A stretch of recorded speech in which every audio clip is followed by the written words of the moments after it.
Welcome, No Spinners, to the third edition of No Spin Rodeo. I'm Tommy Joe Lucia, and joining me today is our all-star cast from Piranha Productions, our producer Greg Teagarden, and the illustrious, the bug-squishing, the California warrior, Kendra Santos. Good morning, you guys. Good morning. Morning, Tommy. How is it, Kendra, you're from California? You seem so not California to me. Well, I live kind of out in the boonies, Tommy Joe.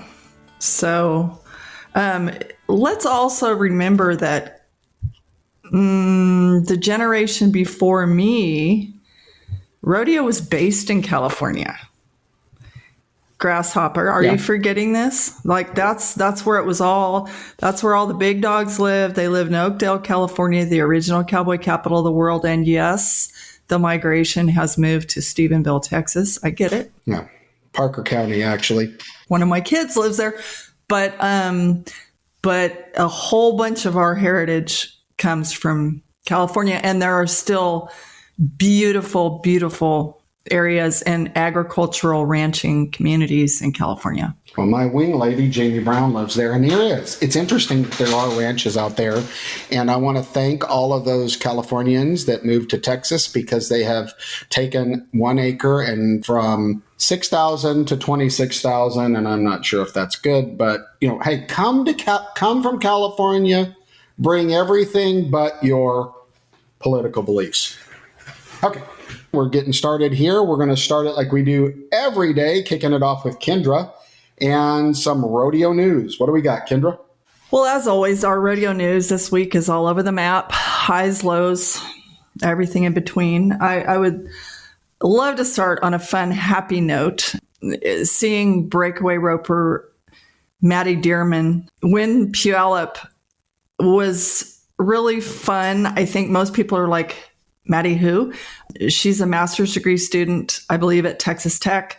She's been to 5 rodeos this summer, and 2 of them, she wins Puyallup alongside all the big dogs, and the other little rodeo she won this summer was the NFR Open in Colorado Springs. And so she won 2 of the 5. Not sure how she did at the other 3, but she made a pretty big mark. It was also cool at the NFR Open in Colorado Springs this summer. Her boyfriend, Garrett Jacobs, who spent a little time out here with us this spring during the California run, he won that also. So anyway, graduate student, big stages do not intimidate her. So what Maddie Dearman's, whatever road she chooses, she's someone to contend with. So that I thought that was pretty cool.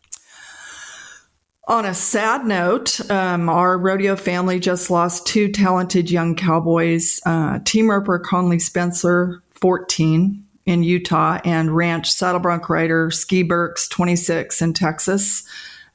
I know it's sort of like when Lane Frost died, there was some comfort for us all to say, and as we could say for Conley and Ski, they left this world doing what they loved.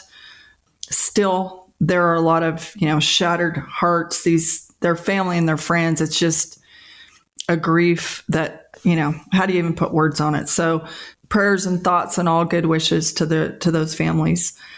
Another tough one, which, any time of the year, this is tough, but rookie steer wrestler, like absolute sensation, rookie steer wrestler from Utah, Cash Rob, he's having knee surgery today, and it's this one's pretty personal for me. That this kid, he blew his knee out at Filer the other day. He was making a very strong push, top 20 for his first NFR as a rookie, and he has surgery today as we record this episode.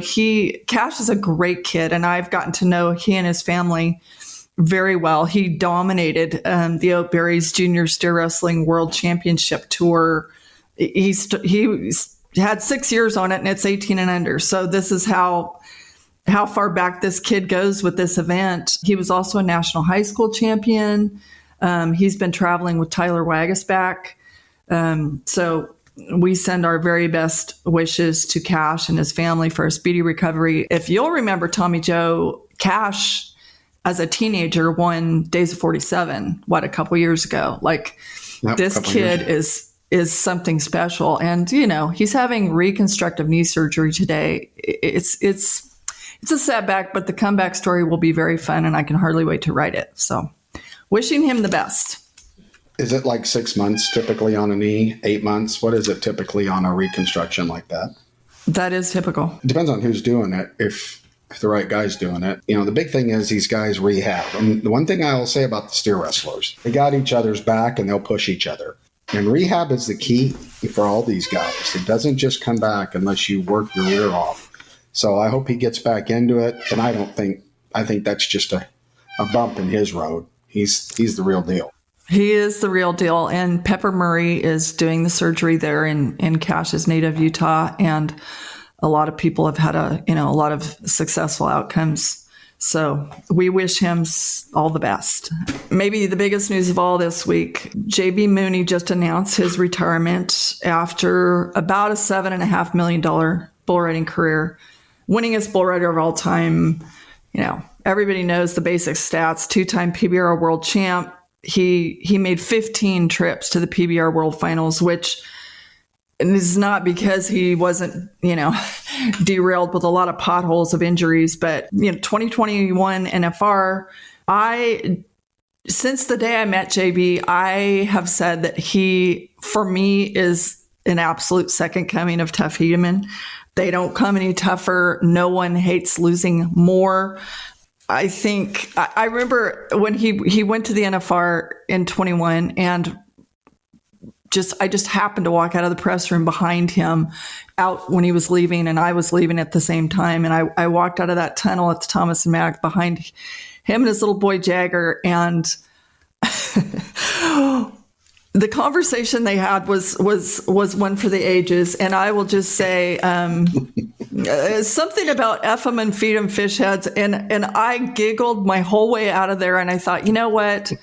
We're going to blink and it's going to be Jagger. And just like we're going to blink and it's going to be Huxton Field instead of Casey Field. And I don't know how many generations I get to be privy to here, but this is good stuff. And I mean, JB, it came up recently where people, when we were talking about Sage Kimsey after breaking his collarbone and having surgery and having to, not be able to get on some bulls. And I know some of the haters and the hecklers who maybe don't like the way JB walks or talks or whatever would say, well, I don't know why Sage can't ride with a broken collarbone because JB's riding with a fractured leg. And I'm not going to bite on, the hating and heckling talk, but, JB did keep riding and played with a ton of pain. And, now he just, lost a disc in his neck and has new rods and plates and screws and everything else holding him together. And he's done. So, there's a big difference between playing with pain and, this is a career-ending injury, and it's a big deal. He's the winningest guy ever. Yeah. One of the stats that makes him the winningest guy is over 800 qualified rides. If you listen to the greats, they talk about making the whistle. Just make a ride. And JB was after his tenure in the PBR was after I had left the PBR. And I kind of watched him from the sidelines. And I will say he's got a lot of Hedeman mannerisms and approach. I'll agree with that. But 221 round wins and a brand. He knows who he is, and he does a really nice job with it. And then you got his son, which, may be the next Rocker Steiner riding bulls. Who knows?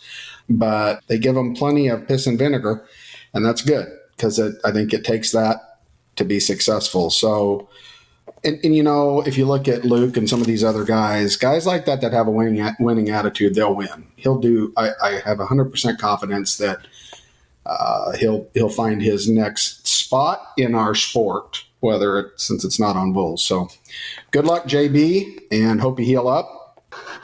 So our next segment, Kendra was really excited, and so was I, and Greg. All of us were excited. We launched last podcast. We gave you our feedback for No Spinners. Remember that number is 817-668-2395 if you want to text us, or you can email us at nospinfeedback@gmail.com. We had some responses, and more importantly, they were very thought-provoking responses. We're excited, and as we promised, everybody will remain anonymous. And Kendra, I'm going to let you, there was one that you really liked. I'm going to kick it off to you to respond to one of our no spinners. Okay, well, like you, I was very impressed and appreciative by how many people, care enough about our sport, to take the time. And there were some very well done, thoughtful, pieces of feedback that I know we both appreciate very much. I would like to first and foremost say that I stand corrected, and I'm so happy to stand corrected on, I mentioned the Houston Grand Champion steer this year bringing $550,000. I said then, and I say again now, is absolutely awesome. But there is, where I stand corrected is the fact that there is a cap, a $20,000 cap in place, and the rest goes to youth scholarships to help, additional kids. And again, absolutely awesome. My original point is never, let's not help kids go to school, because I love helping educate rodeo and ag kids. My point remains, I just like to see the stars of the show get a raise. And I think that bulking up pay on the placings below first place is a great place to start. Well, we've already had that conversation, and that's fine.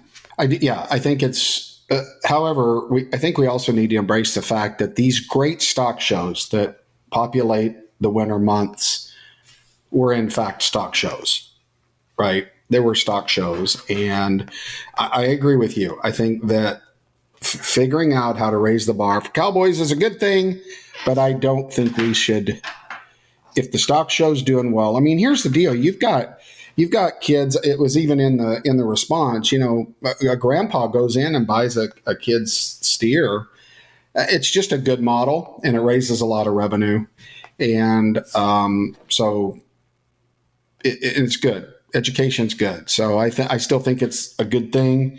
Rodeo needs to create rodeo from rodeo revenues. From the 715, we did get a text in. The essence of the text was that nobody ever kind of mentions the stock contractors' accountability as it relates to good quality competition. To quickly cover this, the PBR kind of really made a change, because traditionally the luck of the draw was always much more prevalent, and you'll still have throwback stock contractors today. And some of it is on purpose, and some of it is just the nature of having, 25 horses in your pen, or bulls that are evenly matched, is impossible as an owner. But these drastic differences used to be the way it was, right, Kendra? You would draw into a pen of horses or bulls, and there was one you knew you weren't going to win on, and there was one you knew you were going to win on. I think that gap has changed a little bit, and a little bit later, I want to come back to this in this next feedback, because I think they tie together. And the next one was from Steve. Steve sent us an email.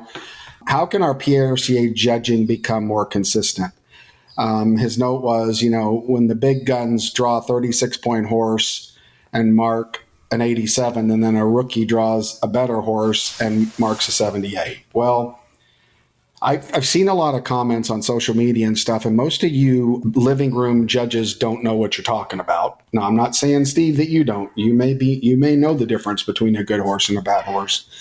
This judging thing. So the stock contractors are stock contractors, right, Kendra? They're contractors. And because they're contractors, they provide a service, in this case, animals that compete in rodeo. And the quality of the stock contractors really eventually and should be determined by the free market. If you have good stock, you get jobs. If you have even stock, you get jobs. But how can you tell if a stock contractor is doing their job? Well, it's directly related to our first no spinner, and that's the judges, if you really think about it, right? I mean, the contractors are really at the mercy on how their horses and bulls are marked. A lot of these guys the stock contractors have to deal with judges. And listen, I think that the judging program has gotten better. I do think it's gotten better. The problem is a lot of judges, a lot of them are retired from a specific discipline, and they're very in tune with either that category, like timed events or rough stock, but they may not be as in tune in crossing disciplines like that. And so, for instance, at our rodeo, we tabulate all the judges' scores and livestocks and do averages. I like more judges than less to kind of balance out that perception. And then the second thing, in defense of the judges, is, they're riding an unbroke flag horse from the stock contractor in most cases, or they're limping around with a bad knee trying to chase a bareback horse to see their side. And not excuses. There's better ways to do this so that we get it right. But in our sport, we kind of drag way behind in wanting to advance. The sun shines, and then I'll turn it over to you, Kendra. The sun does shine a little bit on the champs. There's no doubt about it. That's going to happen. They get marked a little bit better. But remember, those champs weren't always champs. They rode through that same scenario, and now they're champs. Goes back to what I've said before. I'll say it again. If you want the sun to shine on you, win. And then all of a sudden you'll get a little more sunlight when they mark you, because I don't think there's a fix for that. What you say, Kendra?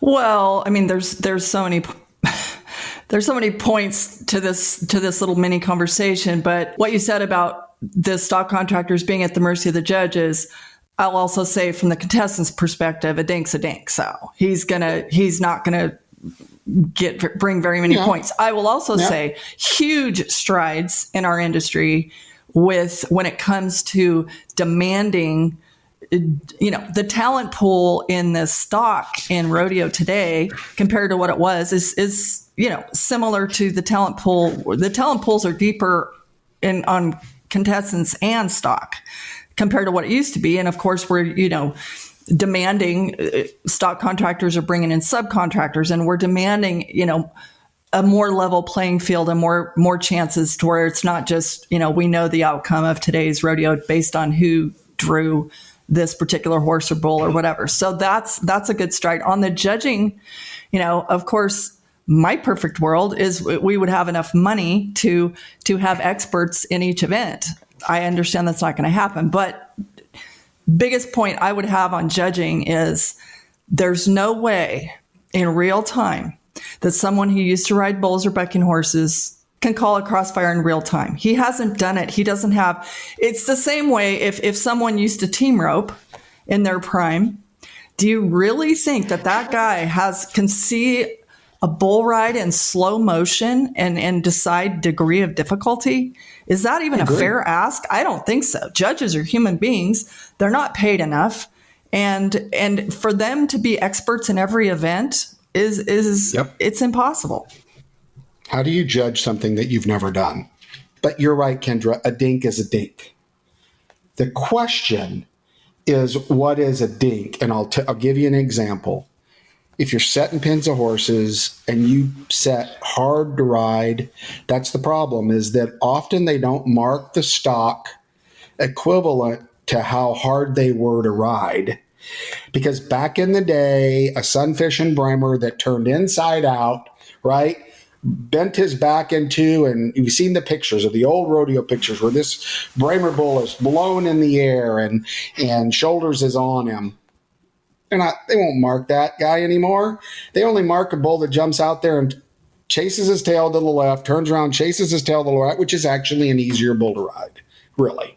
And so again, a dink is a dink, a horse that runs off, doesn't kick. But the real problem is figuring out how hard was that horse to ride, and do you give him points for being hard to ride or being perfect to ride? And similar to that, everybody used to say it about the Jim Sharps and the Chris Shivers and the bull riding. Sometimes they made it look too easy. They deducted points from the bull score by making it look so easy. I mean, and the only people that could discern that are people who have ridden bulls at the highest level, where it's not a blur, and they they can see with their own two eyes, I know what that feels like. So that's worth more points.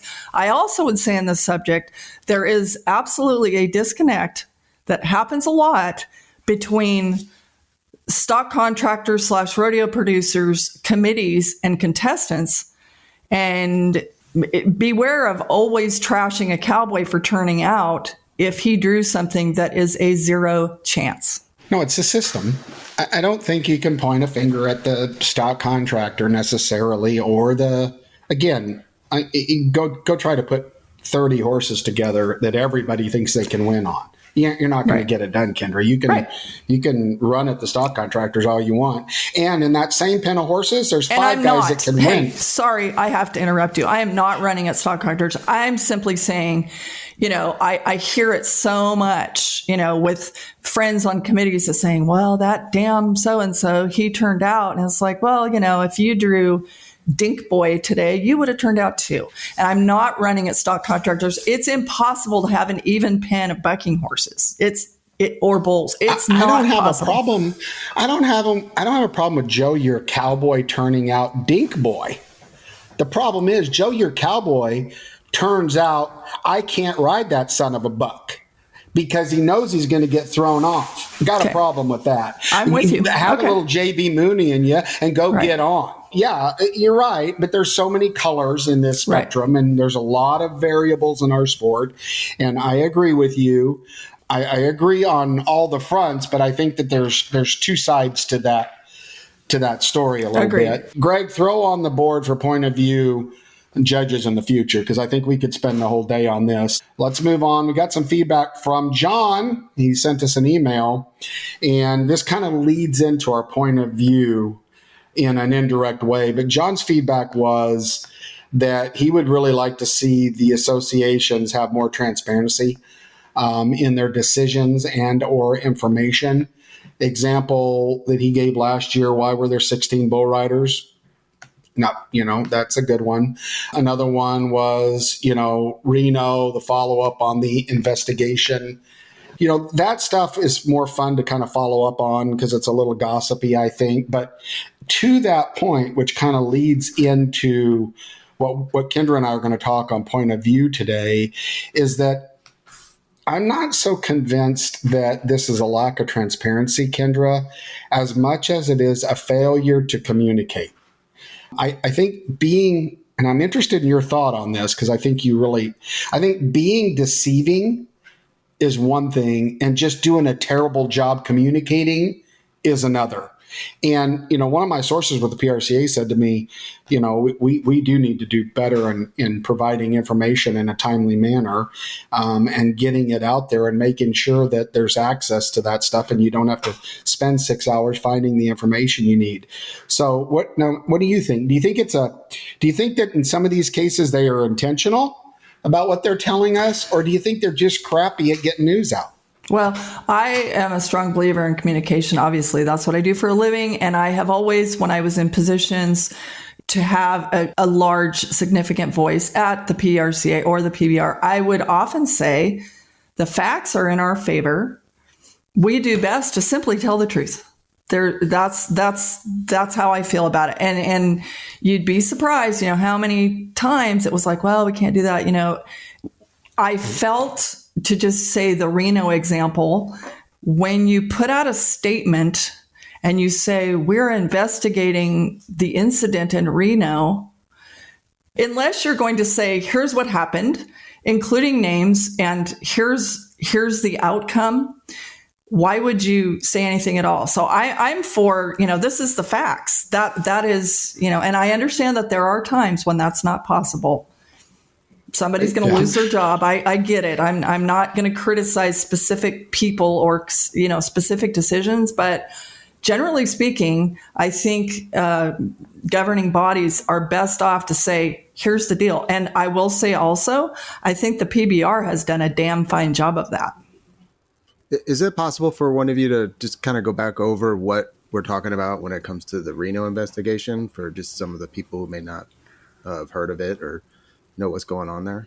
Well, Greg, what happened in Reno, here's the facts. Now, it's hard in today's day and age with media to even know to sort out what facts are. But here's the facts. Rocker Steiner was involved in a physical altercation behind the chutes at Reno, and the PRCA was going to do an investigation, and then there was going to be consequences for whoever they found liable in that situation. And that's the facts. I know it's Rocker. I know it's Reno, and at Reno behind the chutes. I don't know what it's about. I don't have any. Well, no, I've read a bunch, but I don't know that any of it's a fact. So, Kendra, they just need to be a little more forthcoming. Is that what you're saying? I just feel like putting out a statement that says there was an incident in Reno and we're looking into it. I don't see a lot of value to that. I feel like if you're going to put out a statement, you need to be equipped with the facts, and you need to let people know. Otherwise, why put out the statement? So that kind of leads into a point of view. Kendra, I'm going to have you frame up for our rodeo fans and maybe the people that are listening to this that are learning a little bit about our sport, our point of view. What's it titled and what's it about? Well, today we had decided to talk about basically, should I stay or should I go, as in, or should I go home? And we're talking about the bubble boys, and we're talking about, bubble girls also on the cowgirl side of things. But my standing statement on this topic is that it's 100% individual and situational. We're talking about people, the gamut is people, maybe they're in 12th through 15th and trying to hold their spot to make the NFR cut. Maybe they're 35th and are trying to win their way into the top 30, which is going to come in handy as a shirt pocket come Houston. Whether or not you get in, impacts your 2024. For people who don't really understand it, a conversation that I had with a good friend of mine, my contemporary, Larry Branco, the other day. Okay, his son, Stan, is about to make his second NFR. Well, between the first one a few years ago and this one, he made a 2-year plan and goal. And that's because he spent all of last year getting qualified for the big winter rodeos this year to put himself in a position to have a shot. Because there's one Cody Ohl in this world who can start out with $0 in Reno and have a legit shot at the finals. So, generally speaking, you need to be in the top 30 going into next year to set the table for a good shot at the NFR next year. So it's not as simple as you think. I read something the other day that a very dear family friend, Riley Wakefield, he is a Badlands Circuit champ. He stayed out there in the tie down this year, and he was in that, outside of the top 15, really no chance at making this year's NFR. And he wrote something that was really brilliant the other day. He opened with, now what? Because if you're that guy, what your circumstances are, are you healthy? Are your horses healthy? If you're a rough stock guy, are your aches and everybody plays with pain in our sport. But, if you're a rough stock guy, you have to be, Tandy Freeman, who has operated on more cowboys than anyone in the history of our sport, he used to make these, sit downs with cowboys and decide the tough decision. Is this something where you just have to, suck it up and it's a pain issue? Or is this a jeopardizing your career issue and jeopardizing the quality of the rest of your life issue? These sorts of things. It's like J.B. Mooney. Okay, he kept riding with a broken leg and now he has, a destroyed neck, or whatever. It's like these decisions face these people all the time. But right now, when we're talking about the bubble, we're not just talking about the people in 16th, 17th, 18th place. We're talking about people in the 30s trying to maneuver away. And by the way, most of the people left out there right now, it's a knife fight because it's the best we have out there fighting for fewer dollars because a lot of the added money has gone home, to be blunt. Yeah. Well, so there's really two lines here, trying to keep this a little less muddy. Because you're right, it's muddy. Everybody has their own look at things, but let's try to, I prefer to kind of look at the data. So you've got a line at 30 there that's a line that needs to be paying attention to so you can compete. Those people are invited to the big winter rodeos, by the way, fans. So in order to be, or they're able to enter, and those big winter rodeos really set the tone. Lots of money to be won. So you need to stay in the top 30. What I did was looked at 30th, Kendra, to 15th. Okay. And I'm not going to get into the details of what it takes. I wrote down, I can look at it here. I wrote down, Cole Franks at 30th with 95,000 in the bareback ride, and Bill Tudor at 15th with 51,000. So he's 44,500 out of the NFR at this moment. But that, and I could go down all of those. But here's what I thought was really interesting in the data: the gap between 30 and 15 in the rough stock. The average money needed was 55,000 to get into 15. But what I thought was really interesting is in the timed events, that gap between 30th and 15th average was 27.6. So I got to thinking, which I do sometimes, well, that's weird, right? You would think it would be a little, that's literally half. You need to win half as much money with the same payouts left to get into which would change whether you're a timey or a roughie, whether you should keep going. And I think that's probably a little bit attuned to there can be a distinct difference between the top 10 or 12 in talent in the rough stock.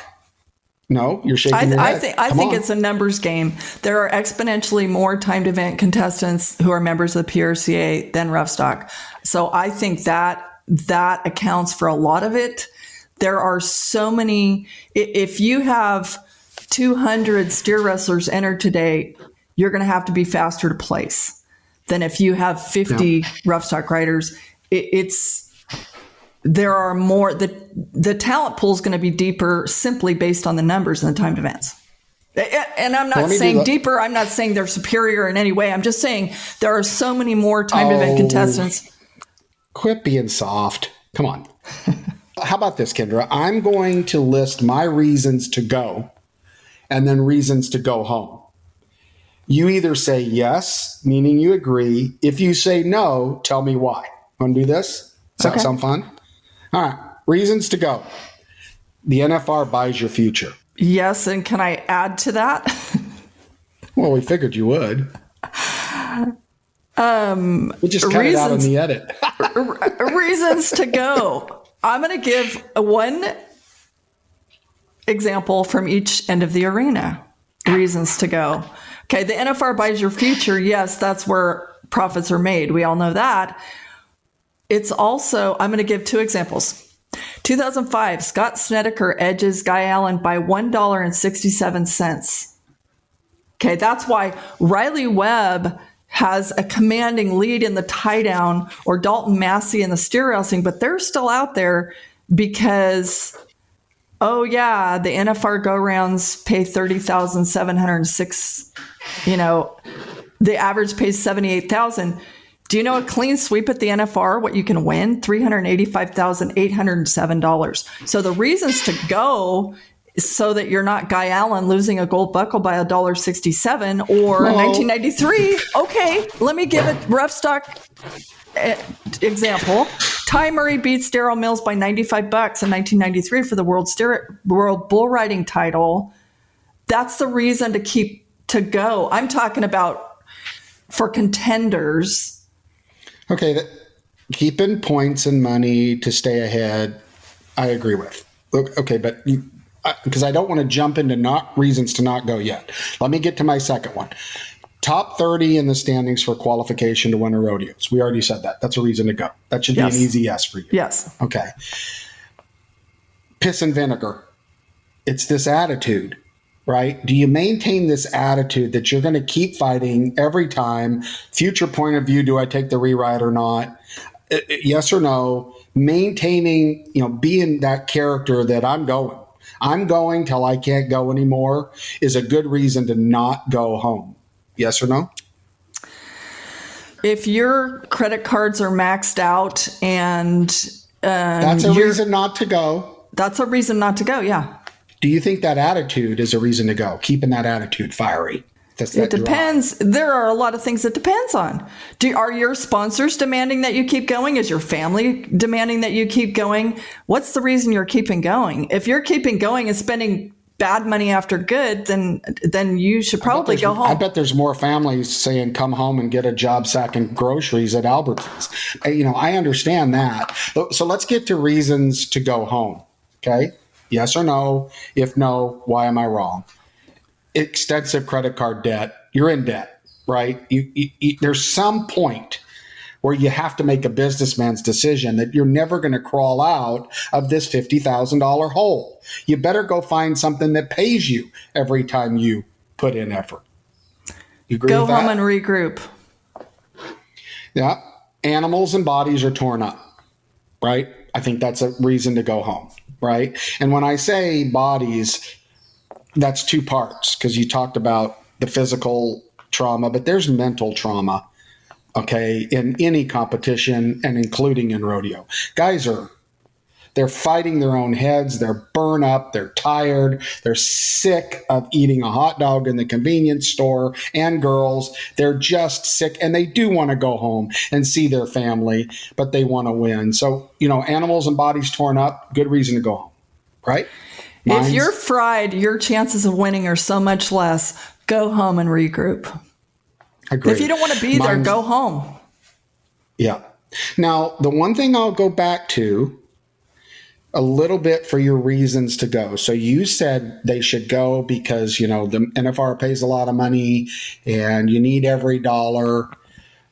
However, I think there might be some merit in saying that that's a good reason now to go home, to prep for the Super Bowl.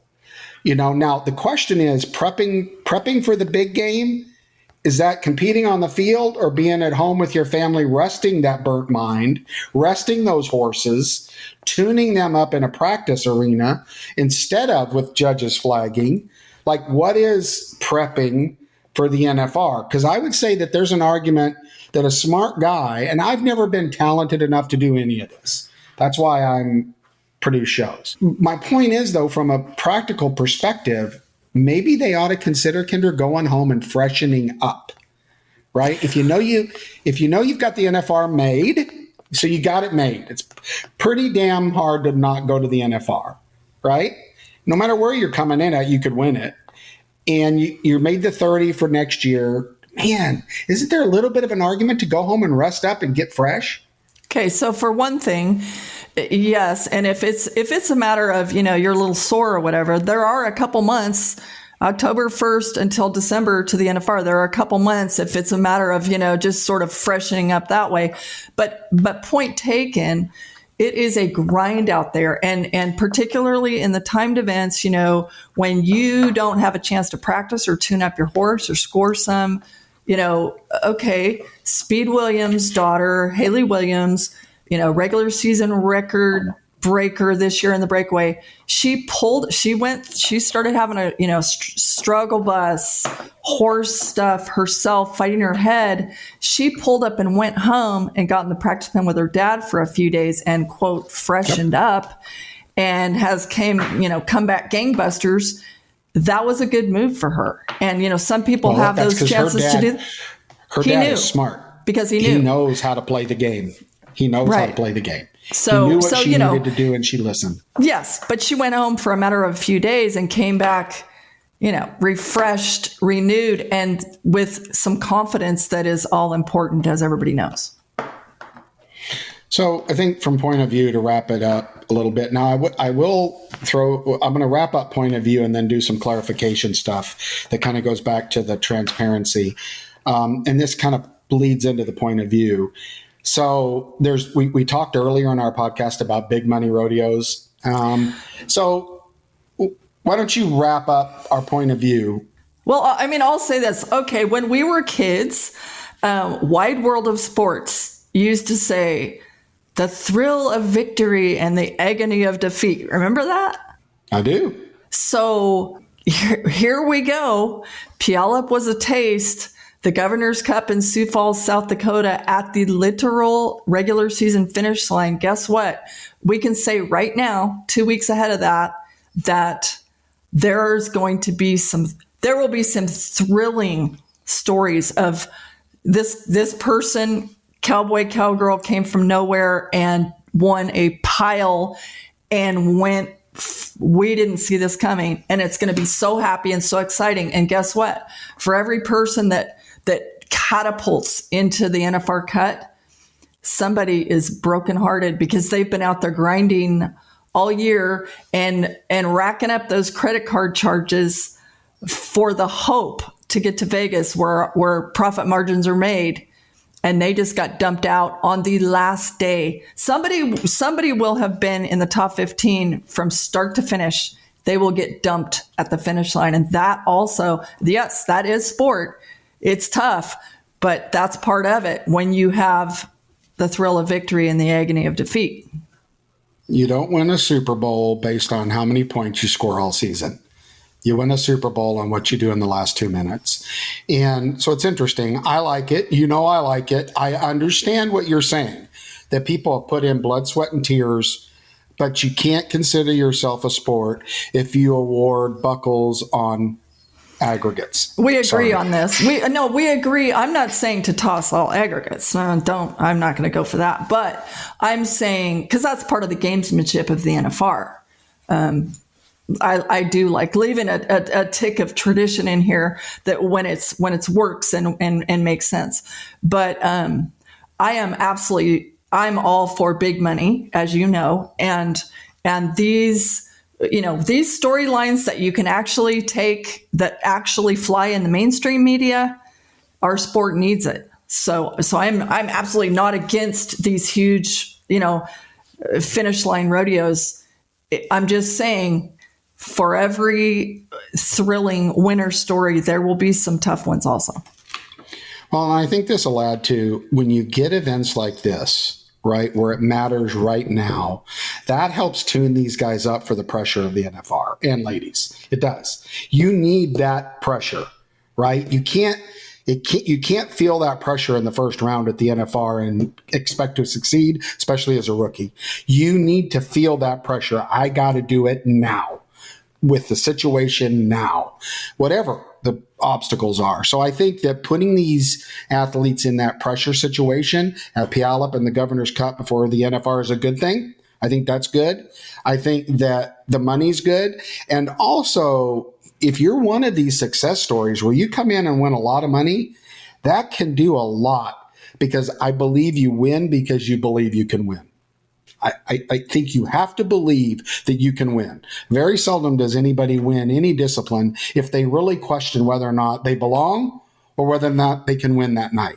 And you and I know all of our good friends that are crowned as champions, right? What is that one thing they all have? They believe they're going to win every time. And it pisses them off when they don't. Agree? Confidence is king. Believing is everything. Is. Absolutely. We have a lot to talk about. We just do. And Kendra and I could sit and talk for about 12, 15 hours. And we will continue to do this. I think both Kendra and I want to tell all of you, thank you for listening to us humbly. Thank you for listening to us. We can't tell you how much we appreciate you taking the time in your day to listening to us. And we want to thank you and encourage you to provide us feedback. What are your thoughts on what we're saying? What's a topic you would like for us to cover? We love it. It's exciting when the inbox dings and it's a feedback. I don't know about you, Kendra, but so the number to text us, and again, all we know is the area code, so don't sweat it. It's 817-668-2395, or shoot us an email at nospinfeedback@gmail.com. I tell you what, another fun episode, Kendra. What are your last words for today? My last words would just, I couldn't agree more on the feedback, because a rodeo, a sport changing idea might come from New York City, Pennsylvania, South Dakota, Oregon, we don't know. But having the open lines, it's like, if you have a better idea than what exists or better idea than us, bring it. Please. Bring it. Amen. And here's the deal. Progression is because of a marketplace of ideas, right? It's all these ideas is what creates progression, not a lecture hall. We don't need all of you old heads lecturing us on how it was. The way it was 50 years ago may be great, and it may be valid today, but this needs to be a marketplace of ideas. No idea is stupid. So let's hear it. Send it to us on feedback. Kendra, I look forward to catching back up. Greg, thank you for being a part of our team and making us sound good today. And we hope all of you have a blessed day, and we will talk to you in a couple weeks right here on No Spin Rodeo. Be safe.